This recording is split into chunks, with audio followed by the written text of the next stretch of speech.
menang nas. Tapi pertanyaannya, nas itu butuh mahal. Tentu boleh seperti itu.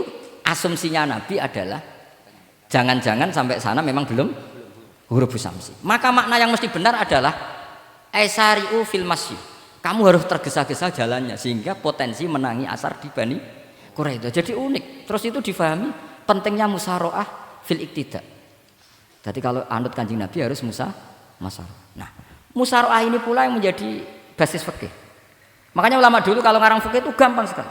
Kalau orang tidak paham aja nggak bakat wali. Sebenarnya fikih itu gampang sekali. Bagi yang gampang maksudnya, sama tidak usah itu. Misalnya begini, Fathul Mu'in, Fathul Hab semuanya ngendikan wa yusannu nasyatun di sholatin. Jadi wa yusannu lan den sunatna apa nasyatun gumrega, semangat di sholatin krana ngadiri salat. Fa inna wa ta'ala zamma tarikihi, sama sing ingat takbirnya. Zamma iku ngritik sapa wa utawa modho sapa tarikihi, pakai jamak muzakkar salim. Tarikihi ing wong sing ninggal nasyat. Terus beliau mendalil qala ta'ala wa idza qamu ila sholati qamu kusala. Ciri khas orang munafik itu kalau sholat itu malas-malasan. Maka saya itu sering bilang ke santri saya, pokoknya nak jamaah kudu ana melayune. Entah berapa kadarnya harus ada melayune. Guling-gilingan musaroah. Karena di semua teks kebaikan adalah fafirru ilallah. Lari, ada unsur larinya, ada unsur musaroahnya. Nah, lalu lama-lama mengatakan makna hadis ini yang mesti adalah pentingnya musaroah. Enggak perlu berdebat tentang boleh enggak sholat qabla usul ning Quraidah atau tidak. Tapi harus. Karena begini, yang mesti salah begini, ternyata kayak melakukan santai-santai ngopi se, rokok se, jagungan se. Nabi kira-kira bisa maklumi enggak ketika cara jalannya seperti itu kemudian matahari terbenam. Karena ini yang pasti salah. Paham ya? Karena enggak sampainya sana karena salahnya sendiri ngopi se, santai se. Lah itu namanya fikih. Jadi fikih itu dari analisis yang normal. Makanya saya sering sekarang akhir-akhir ini sering kampanye kitab Sajaratul Ma'arif dan itu saya serius dengan kampanye itu karena dikarang oleh Sultanul Ulama. Jadi kalau di wali ada Sultanul Aulia, di ulama juga ada Sultanul Ulama yaitu Syekh Izzuddin bin Abdis. Itu kalau ngarang fikih itu gampang sekali. Saya punya kitab beliau Qawaidul Ahkam. Beliau ketika cerita kenapa harus ada sholat dihormatil waktu.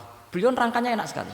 Kalau santri sarang, Lirboyo atau Peloso atau santri mana saja, biasanya kalau pergi ke terminal yang di terminal itu kan nggak layak, apalagi ya dulu gak layak, pokoknya kalau pipis itu pasti kena najis lah celana.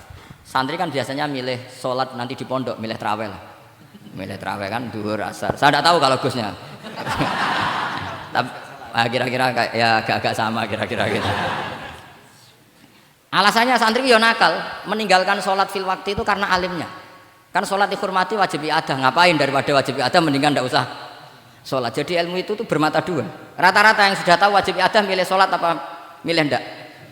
Ndak, potongan-potongan rai gini tuh. Ndak, kira-kira aja.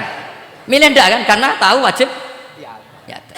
Tapi nanti setelah sampean alim dan bakat jadi wali dan sampean belajar kitab Qawaidul Ahkam, itu pasti milih sholat. Saya semenjak belajar kitab itu ya milih sholat. Tapi tidak usah dimafhum, apa dulu tidak sholat, tidak usah seperti itu. Itu mafhum yang salah itu. Yang berbasis suudzon. Jadi mafhum seperti itu salah, ya masalah itu. Suudzon itu masalah. Kata saya Izzuddin bin Abdis Salam memberi penjelasan. Kenapa harus sholat dihormatil waktu? Karena khotorun najasah, bahayanya najis atau ritsun najasah, kotorannya najis. Itu layafi, kalau dibaca ritsul layafi dengan pentingnya sholat. Karena butuhnya Allah, butuhnya malaikat, kalau boleh dibahasakan butuh ya dalam ilmu fikih kan dibahasakan gampang saja.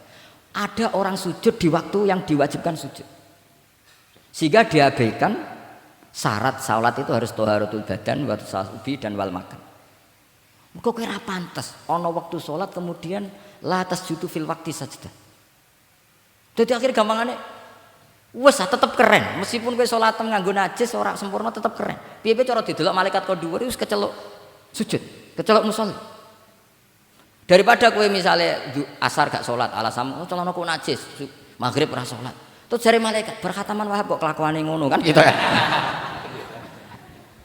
Karena malaikat itu delok eko dhuwur. Bablas asar, bablas maghrib, bablas isya. Meskipun sampean punya alasan nanti menisan di rumah atau di pondok. Tapi ini kan melewati waktu yang harusnya ada sujud. Sehingga dalam syarat jamak takhir misalnya apa? Kamu harus niat akan jamak takhir di waktu sholatil ula. Biar ada bedanya tarku karena sembrono dengan tarku yang karena ingin mentakhir. Paham ya? Itu jadi sama-sama fikih, kualitas yang dikarang Sultanul Ulama dengan sing RT itu ya beda. Dan sama harus baca kitab yang dikarang rajanya ulama supaya kamu tambah pinter. Nanti kalau nggak pinter-pinter nanti sowan saya. Tetap nggak pinter karena itu jatah. Makanya tidak usah sowan ya, nanti nggak ngefek juga gitu. Itu Syekh Izzuddin bin Abdis Salam. Terus kemudian beliau mengebabkan itu detail sekali, yaitu di Sajaratul Ma'arif dibabkan di bab faslun la yutrakul haqqu li ajlil batil. Itu beliau bikin satu strategi fikih itu yang luar biasa. Misalnya begini, jihad atau perjuangan membela Islam itu harus kamu menyertakan orang-orang fajir, orang-orang fasik. Kenapa? Likuwatil Islam. Karena kesalahan orang fajir itu tidak seimbang dengan pentingnya syaukatul Islam atau syaukatul muslim.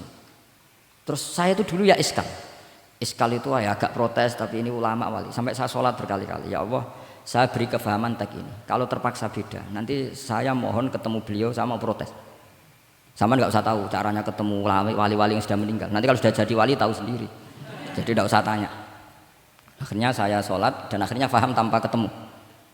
Karena saya bayangkan ketemu ya lebih sulit, mendingan minta faham timbang minta ketemu. Logikanya begini, misalnya nyun sewu kita fi daril harbi, bayangkan kita di daril harbi atau zaman Indonesia dijajah Belanda. Saya ulang lagi ya, dalam konteks jangan sekarang, contohnya sekarang nggak perlu perang, zaman dijajah Belanda. Kita misalnya milih pasukan Hizbullah dan Sabilillah selektif, yang sholatnya benar, yang puasanya benar, yang toharohnya benar. Kira-kira dapat pasukan berapa coba? Nggak, jawab saja. Kan hanya dapat pasukan sedikit. Sementara misalnya Belanda bisa pasukan banyak karena tanpa seleksi. Di sini nih hebatnya Rasulullah SAW. Kata beliau, wal jihadu madin mundu ba'atsan ya Allah ila yaumil qiyamah sampai ila ayyuqatila akhiru ummati ad-dajjal la yubtiluhu jawru jairin wala adlu adilin. Sebagian riwayat langsung wal jihadu tetap wajib bun alaikum ma'akul libarin wa fajirin. Nah, penjelasan Nabi kenapa kita harus berjuang mengawal Islam meskipun harus ma'akul libarin wa fajirin. Ya kalau di isim fa'ilnya umumnya guru-guru kita baca barin, tapi untuk masdarnya, untuk kebaikan bacanya apa? Birun. Nanti kamu protes, oh barun itu daratan Gus, kalau birun itu kebaikan. Aku itu macaku kamus luwih suwi, bocah kok sembrono. Saya ini karena meneliti kiro asap, jadi insya Allah kalau masalah lughat itu saya sudah bukan sawir lagi Fathul Wahab, sudah di atasnya itu. Sampai tidak usah tersinggung, biasa aja maksudnya. Karena ini kompetisi, kalau sama nggak cocok ya harus bersaing, jangan geremeng tok. Gus Pak sombong enggak, ada usah bilang gitu, saingi saja. Makanya saya terkenal alim itu seneng, karena senengnya itu tadi, yang ngidolakan saya ingin ikut, yang hasut kompetisi, jadi seru. Jangan yang hasut nyantet, wah itu gak fair itu. Itu gak fair, wah itu pasti ngadepi langit itu. Nanti urusannya sama Allah itu. Enggak sama saya, langsung sama. Saya ulang lagi ya. Ilmu itu harus dianalogi dengan fikih, dilogika dengan fikih, dikiaskan dengan fikih. Sekarang misalnya ada orang sok ikhtiyat, wah perang kok ambek wong fasik gak enak gini-gini, wong fasik perilakunya gini-gini. Pertanyaannya adalah, kalau kita nyeleksi hanya orang soleh, kita dapat pasukan berapa? Misalnya zaman kita melawan Belanda. Sama sekarang kita ngawal pembangunan masjid, kadang yang nyumbang gak sholat, kadang yang nyumbang yang sewu hasil korupsi, kadang yang nyumbang orang-orang yang cara muamalah babal kedua. Itu coba kalau kamu tolak, potensinya gini, ini sekaligus PR. Saya berkali-kali nyontohkan ini, sampean boleh tidak setuju, tapi nanti menghadapi saya di akhirat, tidak di dunia, di akhirat. Nanti kita sowan Allah bareng-bareng bener siapa? Loh saya tidak main-main, karena ulama dulu, sampean lihat di Mu'in di Fathul Wahab, kalau sudah ngendikan ulama, wahada madhabun al-qawwahabi, ini madhab yang saya siap ketemu Allah. Jadi ukuran madhab benar itu bukan diputuskan di sawit Fathul Wahab, tapi madhabun sing al-qawwahabi, madhab yang saya ketemu Allah dengan madhab itu.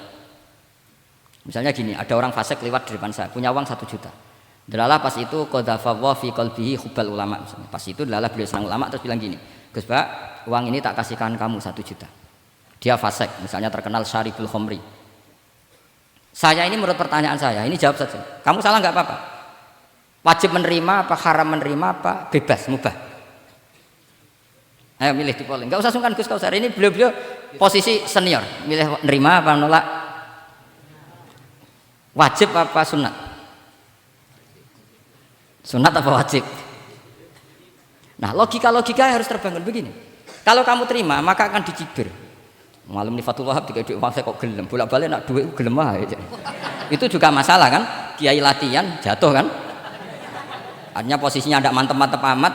Kecuali kadung keramat. Udah kadung keramat. Sama jangan niru saya, aman udah itu. Bayangkan sampean yang latihan nyai itu kan. Tapi pertanyaannya kalau sampean tolak, terus ista'ana bihadhihi darahim lil maksiyah. Tak kena kiai ra gelem, tak kena demenanku.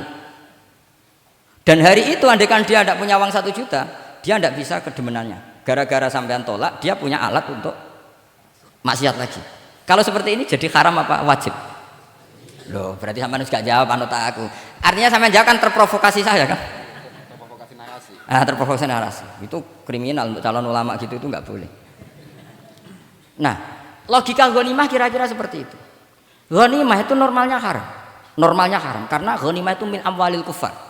Dan notabene amwalul kufar adalah bukan sekedar mukhtalithah, aksaruha mungkin minal haram. Tapi kenapa ghanimah dihalalkan di hadil ummah? Makanya Nabi ketika ngendikan uqtitu khamsan lam yuqtahunna nabiyyun qabli, termasuk beliau menyebut wa ukhillat li al-ghanaim, termasuk saya 5 hal yang Nabi sebelumnya enggak dikasih, saya dikasih. Di antara beliau nyebut wa ukhillat li al-ghanaim, ghanimah itu halal untuk umatku. Itu kan kenapa Nabi menyebut itu? Karena normalnya ghanimah itu haram karena min amwalil kufar. Tapi kenapa dihalalkan? Saya pernah ditanya seorang dosen, kenapa itu halal Gus? Saya itu kok enggak nyaman. Karena ini jenis orang ikhtiyat. Terus saya bilang gini, andai kan kamu digarong sama garong, kemudian garong itu bawa senpi, bawa pedang. Karena kamu merasa itu tidak milik kamu, monggo gadane jenengan beto malih. Wah ya tidak bisa Gus, nanti dipakai garong lagi. Sama amwalul kufar. Andai kan lau aqainahum, andai kan kita kasihkan lagi ke mereka, maka akan dipakai isti'anah, dipakai pertolongan atau alat untuk kekuatan kekafiran mereka. Di sini sirinya kenapa ghanimah menjadi halal. Tapi kenapa Nabi sebelumnya kok dikatakan haram? Karena logikanya memang haram. Itu hebatnya Allah SWT sama para kekasihnya. Ada kekasihnya yang dipilihkan haram, yaitu Nabiun qabla Rasulullah SAW.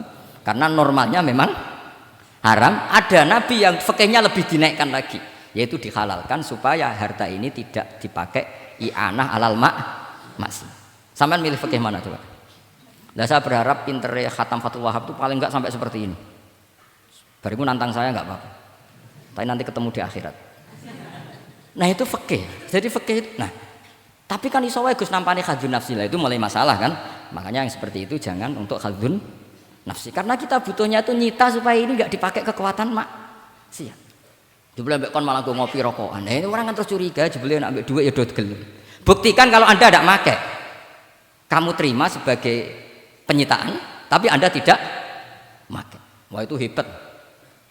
Tapi kalau kamu terima wajib, kemudian kamu pakai poya-poya, wah itu ya fikihnya benar, kelakuannya ra benar. Nah saya berharap Anda memahami fikih itu sampai seperti saya ini. Syukur-syukur lebih. Meskipun ya agak-agak mukhalaf tapi bisa diperjuangkan itu. Enggak apa-apa. Kamu doa di saat istijabah, ya Allah saya ingin mengalahkan Gus Baksa, ridho dengan doa itu. Tapi tak jamin enggak mustajab. Karena sudah berbasis ghil, kebencian itu. Doa yang berbasis hasud pasti tidak mustajab. Ya, jadi makanya saya rela kalau ada kompetitor karena tadi pasti. Jadi fikih itu gampang. Misalnya begini lagi, saya beri sekian contoh. Di sini tadi saya minta Gus Kevin untuk membawakan Babul Hijrah, juz 4 kitab Mahali. Karena Mahali itu namanya Kanzur Rohibin sebetulnya, cuma yang ngarang Mahali lebih terkenal dengan istilah apa? Mahali. Beliau nyarai kitab Minhajut Thalibin. Imam Mahali itu senior. Jadi Syekh Zakaria Al-Ansori itu ya beliau sudah menyulap Minhajut Thalibin jadi Manhajut Tulab, tapi beliau ikrar kalau itu awal-awalnya dari Imam Jabah. Nah, sekarang pertanyaannya gini, saya misalnya nempat di Korea Selatan atau di Amerika. Saya sudah punya tanah di sana. Saya ulang lagi punya tanah di sana, punya komunitas di sana. Di sana juga saya nggak diperlakukan buruk, bisa sholat, bisa puasa. Hukumnya saya pindah ke Indonesia atau ke Mekah atau kemana saja. Hukumnya haram apa boleh? Saya tidak mendapat perlakuan yang macam-macam. Kalau saya disakiti dan dipaksa menjadi kafir, maka wajib hijrah. Kalau nggak ada pemaksaan itu, kira-kira hukumnya gimana? Ada ulama yang mengatakan hukumnya haram hijrah, harumatil hijrah. Karena apa? Li alla yastauliya bitil kalbukah atau tikal bukah al kufaru. Karena sebetulnya kamu tidak dianggap sekedar pindah ke Indonesia, tapi membiarkan tanah yang dulu kamu pakai sujud, tanah yang dulu kamu pakai sholat, tanah yang sudah menjadi komunitas muslim menjadi komunitas kafir. Berarti dianggap pembiaran. Itu fikih. Jadi fikih itu logikanya sebetulnya normal. Maka seperti ini, saya masih ingat betul pernah didhawuhi Mbah Mun ketika di Madinah. Nak zahire hadis ya, iku Sayyidina Ali ku ya ono salah ya. Ndak salah loh redaksinya, ono salah. Mergo Nabi sering muji wal Madinatu khairun lahum law kanu ya'lamun. Madinah adalah kota terbaik. Sataftahuna kadza wa kadza Nabi sampai gitu. Tapi Nabi selalu ngendikan wal Madinah khairul. Tapi Sayyidina Ali tetap pindah ke Irak. Kufah ya, zaman itu terkenalnya istilahnya Kufah karena belum ada istilah Irak. Ke Kufah. Pindah ke Kufah, kemudian beliau menyebarkan Islam di Kufah. Terus punya murid awal namanya Hasan Basri, murid paling sukses. Itu orang-orang Basrah, bukan orang Temanggung, orang Basrah. Itu orang Basrah. Semua riwayat mengatakan itu orang apa? Basrah, jelas bagul-bagul. Bukan. Itu sangat jauh dari. Nah, karena Hasan Basri murid paling sukses ini pindah ke Basrah, maka ilmu setelah itu Basrah. Sehingga idza ikhtalafatil Kufah wal Basrah quddimatil Basrah. Akhirnya menyebar sampai Baghdad, jadi Qubbatul Islam.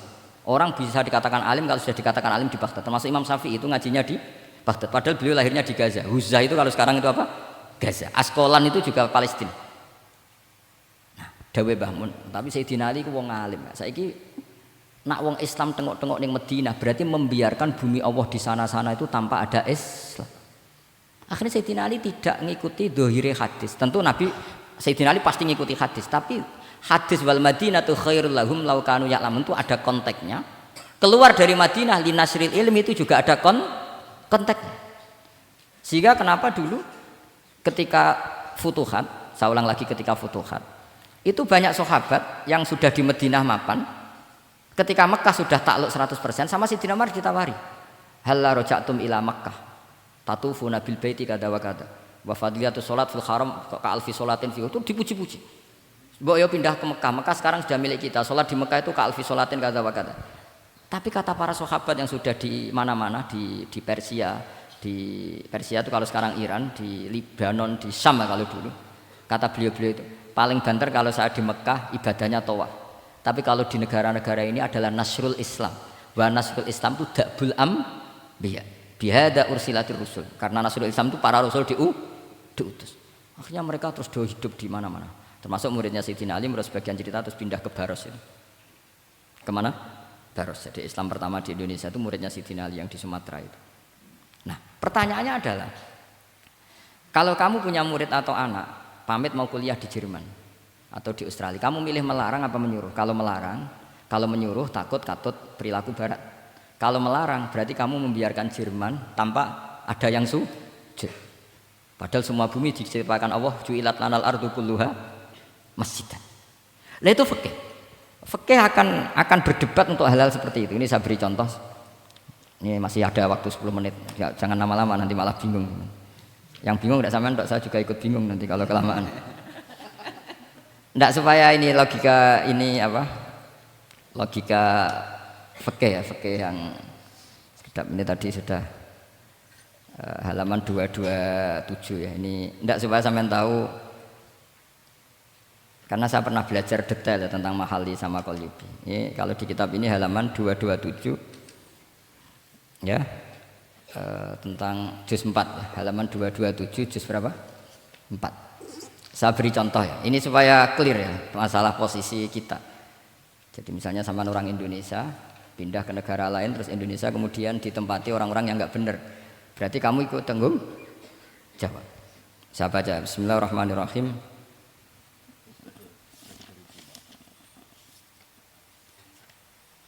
Ya, halaman 227 ini barusan tak cari karena halaman kitabnya beda-beda. Bidaril harbi.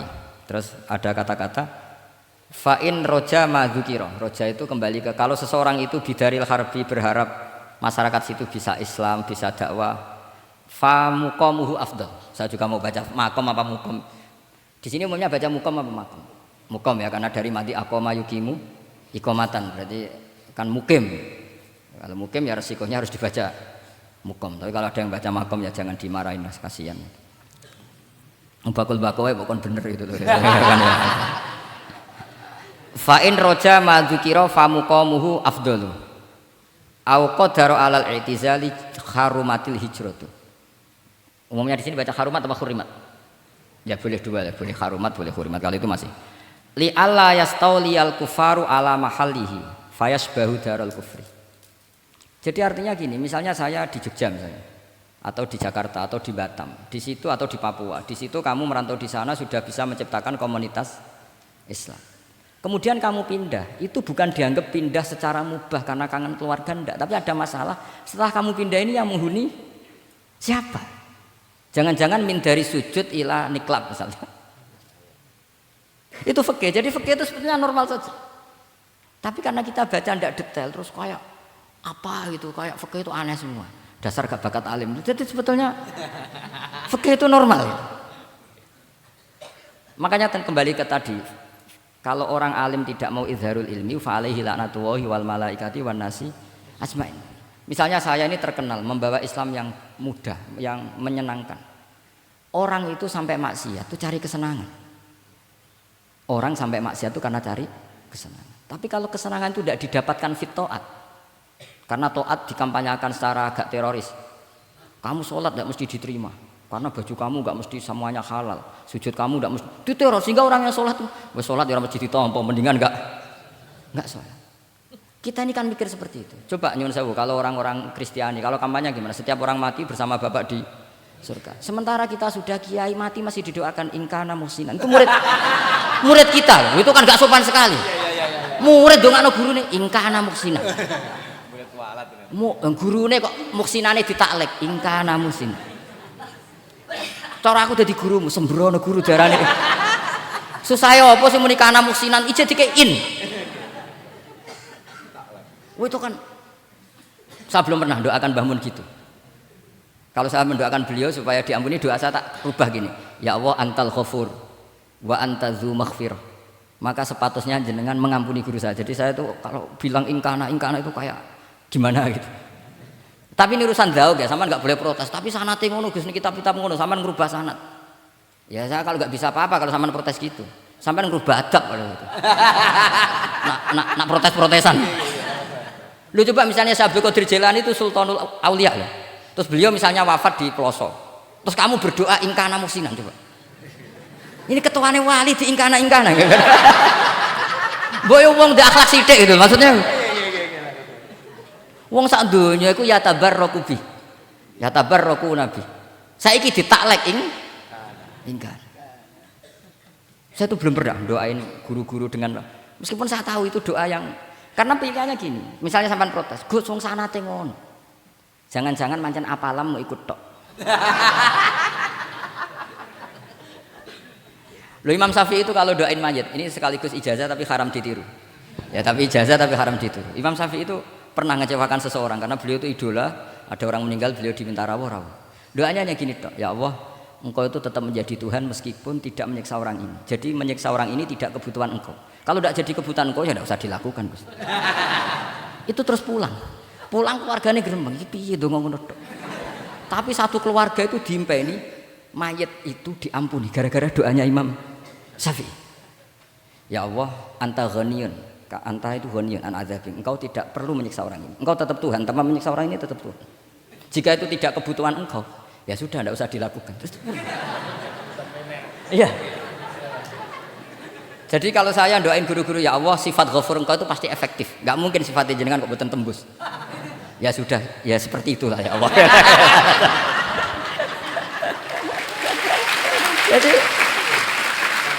Jadi itu urusan daun, sama nggak boleh protes. Gus Pak kok ngawur istihad itu bukan ngawur, saya ini orang waras. Punya rasa takzim sama guru sama para wali. Sementara kamu yang berdasar sanad tadi, jangan-jangan menghafalan kamu hanya itu. Ayo milih mana? Saya bukan bikin ajaran baru, ndak, ini cerita rasa. Cerita apa? Rasa. Dan itu di hadis-hadis gitu. Nabi itu kalau manja sama Allah gitu. Kalau ada orang salah terus kemudian diazab, kata Nabi, anta akram min ayu adzibahu marroten. Ini di dunia sudah pernah engkau beri sanksi ya Allah. Anta akram min ayu adzibahu marroten. Tapi kalau belum disiksa kemudian dia aman-aman saja di dunia, engkau itu akram, engkau sudah mulia, gak pantas sudah menyelamatkan di dunia, kemudian jenengan dendam di akhirat masih. Iya. Jadi masih nyiksa lagi itu. Nabi itu kalau sedang manja dengan Allah itu akhirnya ya baik semua gitu. Lah saya jenis ulama yang partai itu. Partai itu lah kira-kira seperti itu. Jadi segampang itu. Ya jadi ini relax saja ini monggo niki tadi sesuai janji saya hanya 10 menit dari sekarang. Saya juga mungkin saya nanti tetap pulang karena saya besok ngajar di setainya Gus Yofur. Mungkin saya itu sudah janji sama istri saya setelah Yai wafat paling saya ini dibully pernah sepuh itu 2 tahun. Semoga setelah 2 tahun saya naik lebih sepuh. Pakai dalil-dalil yang agak-agak angkuh tadi karena terpaksa. Jadi sekarang ngalah 2 tahun. Setelah itu saya pakai sanad yang saya sepuh gitu. Supaya agak digekongkonan terus gitu. Tapi saya tidak tahu tingkat adab saya sampai berapa tahun saya tidak tahu gitu. Tapi saya mohon sama yang Musairin Fathul Wahab, ilmu itu dianalisis secara cerdas, ceria dan mudah. Saya dulu itu ya iskal sama hadisnya Nabi kullu ummati mu'afan illal mujahirin. Semua umatku dimaafkan asal ketika dosa itu enggak cerita kalau dosa. Saya dulu jenggat. Orang dosa cerita dosa itu kan kesannya jujur baik gitu. Tapi setelah saya pikir-pikir itu bener Kanjeng Nabi. Misalnya sampean cerita ning anakmu, lihat zaman mondok peloso yo sering nak marung utang enggak bayar ya biasa. Ya biasa sekolah gak munggah. Itu jujur apa mengajarkan? Mengajarkan. Suatu saat anak sampean goblok, persis bapak. Maka penting, tidak jaru itu penting. Makanya kata Nabi semua umatku diampuni kecuali yang cerita-cerita dosanya. Karena dengan cerita itu artinya apa? Misalnya sampean zaman puber pacaran. Terus kamu cerita, "Lah dhisik untuk ibumu ya pacaran." Oh, tak goncekno ngalor ngidul. Itu jujur, tapi suatu saat anak kamu pacaran kan? Alasannya apa? Niru bapak. Tapi nak kamu sok suci, pacaran haram. Oh. Pak, lah kowe kontok ibu. Wah, iku pangeran peparinge. Lho kan kira bodoh nih, wah iku peparinge pangeran. Gak pacaran, Pak. Oh, pacaran haram. Lha kira muni ora kan bodoh nih. Pacaran haram tuh. Aku untuk bojo peparinge Allah. Wah, itu dimaafkan malah itu.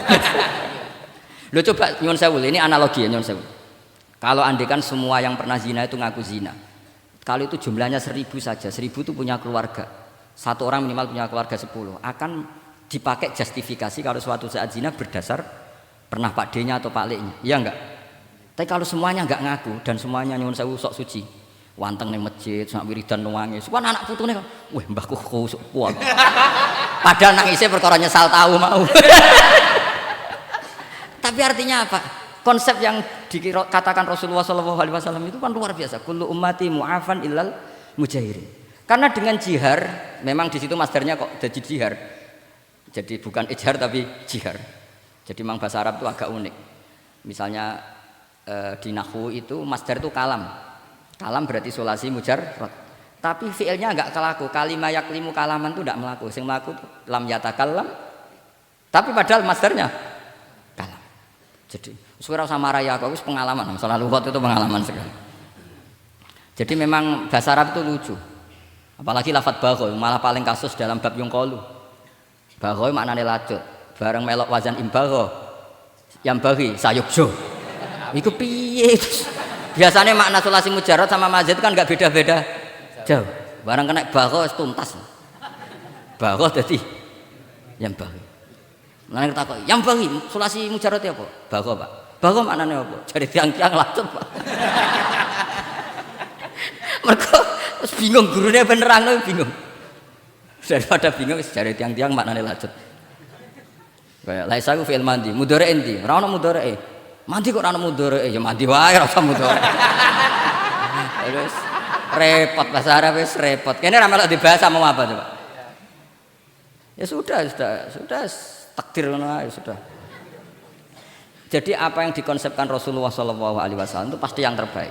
Bahkan Imam Ghazali ikut berkampanye wa inna ya, termasuk pemberian Allah terbaik adalah sitra. As-sitra itu atau tutup. Jadi hifdzul qaba'ih, menjaga supaya keburukan kita tidak kelihatan itu termasuk kebaikan. Bukan dianggap tidak jujur karena tadi kalau semua keburukan kita tampakkan maka akan menjadi masif. Misalnya kamu cerita, misalnya insya Allah lah kita yakin semuanya kita insya Allah diselamatkan dari zina. Misalnya cerita dosa yang kecil-kecil saja. Misalnya ini pondok utang rambayar atau rokokan, gak jamaah. Terus kamu ceritakan anak kamu, itu bukan jujur, mesti sebagai alat. Jadi cara anak kamu, wah disanggup, cocok. Suatu saat aku goblok kayak bapak. Aku di sekolah sering ramunggah. Anakmu mondok tenang, santai. Nak ramunggah dalile. Tapi nak gue cerita, mondok meniti pelosok. Pirang tahun Pak? 10 tahun. Kepengen ngit mayai, kepengen mondok susu ben barokah. Munggah terus Pak, munggah. Maksudnya ora munggah kelas, munggah apa wae pokoknya. Wis temenan. Karena itu bahaya, makanya kullu ummati mu'afan. Ma'is ketika ngaku zina itu Nabi itu enggak menolak sampai 4 kali. Ma'is yang memaksa Nabi supaya beliau melakukan rajam, eksekusi. Semua ketika meminta saran sama sahabat, halla satarta bidzalik, kamu enggak usah cerita.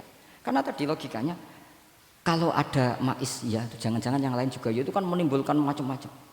Itu hebatnya Islam, malah kita diajarkan awamastur aurati wa amin rawati. Kayak apa baiknya Islam?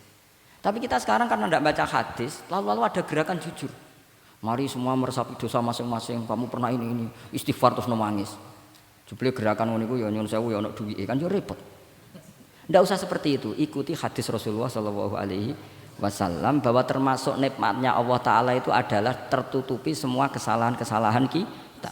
Dan itu barokah bagi hadaddin karena kesalahan tidak muncul. Nah, itu sudah untung, agama sudah untung. Ketika kesalahan tidak munculnya, agama sudah ikut diuntungkan. Coba kalau semua yang maksiat itu kelihatan, kan seakan-akan hadil ardu mamlu'ah bil ma'asi. Tapi ketika maksiat itu sembunyi-sembunyi, kemudian sing syiar itu adzan, pengajian, kan bagus. Sama nggak boleh protes, tapi itu kan tidak jujur. Ya bukan masalah jujur dan tidak, ini satrul qabaih. Nah, ini namanya siasa. Namanya apa? Siasa. Siasa itu tidak harus politik.